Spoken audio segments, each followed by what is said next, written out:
AP ముఖ్యమంత్రి YS Jagan కుటుంబంలో కీలక పరిణామాలు చోటు చేసుకుంటున్నాయి. మొన్న ప్రశాంత్ కిషోర్, నేడు వైఎస్ షర్మిల ఇద్దరు ఎంపీ సీఎం రమేష్ ప్రత్యేక విమానంలో ప్రయాణించడం ప్రాధాన్యత సంతరించుకుంది. వైఎస్ఆర్ కాంగ్రెస్ పార్టీకి వ్యూహకర్తగా పనిచేసిన ప్రశాంత్ కిషోర్ ఎంపీ సీఎం రమేష్ ప్రత్యేక విమానంలో ఢిల్లీ నుంచి విజయవాడకు రావడం చర్చనీయాంశమైన విషయం తెలిసిందే. ఇప్పుడు కమ్మ సామాజిక వర్గానికి చెందిన అట్లూరి కుటుంబంతో వియ్యం అందుకుంటున్న వైఎస్ షర్మిల సైతం అదే విమానంలో కడప చేరుకోవడం మరోసారి వార్తల్లో నిలుస్తోంది. వైఎస్ షర్మిల తనయుడు వైఎస్ రాజారెడ్డి, చట్నీస్ అధినేత కుమార్తె ప్రియా అట్లూరి ప్రేమ వివాహం ఫిబ్రవరిలో జరగనుంది.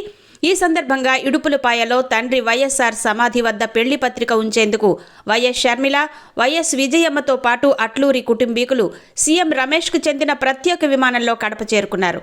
ఈ విమానం సీఎం రమేష్కు చెందిన రిత్విక్ గ్రీన్ పవర్ అండ్ ఏవియేషన్కు చెందింది.